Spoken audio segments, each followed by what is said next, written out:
Learn a word a day. Level 2 for classes 3, 4 and 5. 3, 4, 5 తరగతులకు July నెలకు సంబంధించి learn ఏ word ఏ డేలో మూడవ పదం third word play. P L A Y play. P L A Y play. Play అంటే ఆటలాడు. ఆటలాడు. ప్లే ఆటలాడు. ఈ పదంతో ఇక్కడ మనకి 3 వాక్యాలు ఇవ్వడం జరిగింది.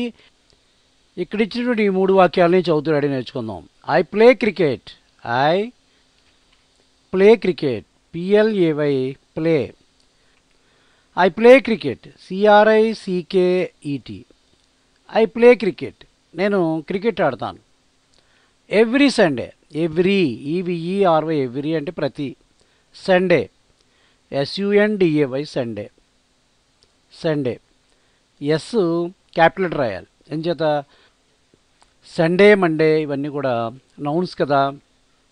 ఇలాంటి ప్రత్యేకమైనటువంటి నౌన్స్ని రాసేటప్పుడు క్యాపిటల్ లెటర్ రాయాలి. I play cricket every Sunday. I play cricket every Sunday. నేను ప్రతి ఆదివారము క్రికెట్ ఆడతాను. తెలుగులో రాయాలా? ఐ అంటే నేను. ప్రతి ఆదివారము. ప్రతి ఆదివారము. ఆదివారము. నేను ప్రతి ఆదివారము క్రికెట్ ఆడతాను. క్రికెట్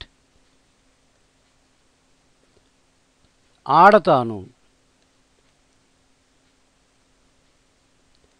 ఇది రెగ్యులర్గా జరిగే పని అన్నమాట. సింపుల్ ప్రెజెంట్ టెన్స్లో ఉంది ఈ వాక్యం. I play cricket. నేను క్రికెట్ ఆడతాను. ఎవ్రీ సండే ప్రతి ఆదివారం. I play cricket every Sunday. నేను ప్రతి ఆదివారం క్రికెట్ ఆడతాను. రెండవ వాక్యం Ramya is playing kabaddi. Ramya R A M Y A Ramya is playing. Is playing P L A Y play. Play అంటే ఆడుట అని చెప్పుకున్నాం. ప్లేయింగ్. రమ్య అని వచ్చింది కాబట్టి పక్కన ఈజ్ రావాలి. ఈజ్ వచ్చింది కాబట్టి ప్లే పక్కన ఐఎన్జీ రావాలి.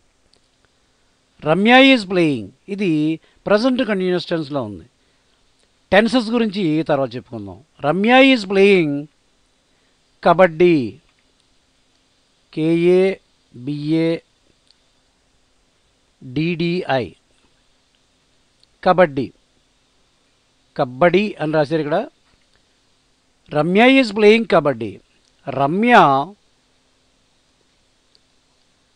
కబడ్డీ ఆడుతున్నది. ఇక్కడ ఆటలాడు ప్లే అంటే. కానీ ఇక్కడ ప్లేయింగ్ అంటే కబడ్డీ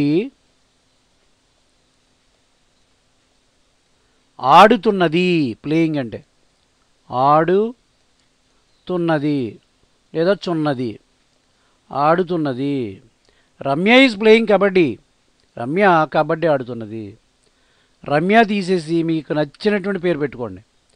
ఆ పేరుతో వాక్యాన్ని ప్రాక్టీస్ చేయండి. రమ్య బదులు సుధా అని రాసాం అనుకోండి. Sudha is playing kabaddi. సుధా కబడ్డీ ఆడుతున్నది. Radha is playing kabaddi. రాధా కబడ్డీ ఆడుతున్నది. Ramu is playing kabaddi. రాము కబడ్డీ ఆడుతున్నాడు. Krishna is playing kabaddi. కృష్ణ కబడ్డీ ఆడుతున్నాడు. రామ అండ్ కృష్ణ ఈజ్ తీసి ఆర్ రాయాలి. అప్పుడు రామ అండ్ కృష్ణ అని ఇద్దరు పేర్లు రాసామంటే ఈజీకి బదులుగా ఆర్ రాయాలి. Rama and Krishna are playing kabaddi. Rama Krishna ఇద్దరు కూడా కబడ్డీ ఆడుతున్నారు. ఈ విధంగా వాక్యాన్ని మనం మార్పులు చేసి అర్థం చేసుకోవచ్చు. మూడో వాక్యం చూడండి. Don't play in the class room. Don't play. Don't do not అని అర్థం. DONT ఈ రెండు కలిపామనుకోండి డోంట్ అవుతుందన్నమాట. డో నాట్నే మనం డోంట్ అంటాం. Don't play. ప్లే అంటే ఆడు, ఆటలాడు. డోంట్ ప్లే ఆడకు, ఆడొద్దు అని అర్థం. Don't play in the class room. In the class room. CLASS class room ROOM class room. ఈ రెండు కలిపి రాస్తే ఇది కాంపౌండ్ వర్డ్ అవుతుంది. Don't play in the class room. Class room అంటే తరగతి గది. తరగతి గదిలో ఏం చేయొద్దు? డోంట్ ప్లే, ఆడొద్దు లేదా ఆడవద్దు. మన వాడుక భాషలో ఆడొద్దు. Don't play in the class room, తరగతి గదిలో ఆడొద్దు. Don't play in the house, ఇంట్లో ఆడొద్దు. క్లాస్ రూమ్ తీసి హౌస్ పెట్టండి. Don't play in the house, ఇంట్లో ఆడొద్దు, బయట ఆడుకో. క్లాస్ రూమ్ తీసి అనేక పదాలని మనం ఉపయోగించవచ్చు. I play cricket every Sunday, నేను ప్రతి ఆదివారము క్రికెట్ ఆడతాను. ఒకవేళ మీరు సాటర్డే ఆడతారనుకోండి, సండే తీసి సాటర్డే రాయొచ్చు. I play cricket every Saturday, నేను ప్రతి శనివారం క్రికెట్ ఆడతాను. I play cricket every Saturday. I తీసి వి రాసామనుకుందాం. We play cricket every Sunday, మేము ప్రతి ఆదివారం క్రికెట్ ఆడతాము అని అర్థం. అలాగే వీకి బదులుగా హీ, షీ, ఇట్ ఇవన్నీ సబ్జెక్టులు మార్చి అనేకమైనటువంటి వాక్యాలు మనం ప్రయత్నం చేయాలి, ఉపయోగించాలి. రెండోది, రమ్య ఈజ్ ప్లేయింగ్ కబడ్డీ, రమ్య కబడ్డీ ఆడుతున్నది. Don't play in the class room, తరగతి గదిలో ఆడవద్దు.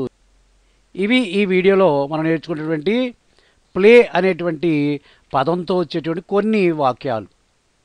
తర్వాత వీడియోలో మనం ప్లే అనేటువంటి పదంతో అనేకమైనటువంటి వాక్యాలను ప్రయత్నం చేద్దాం.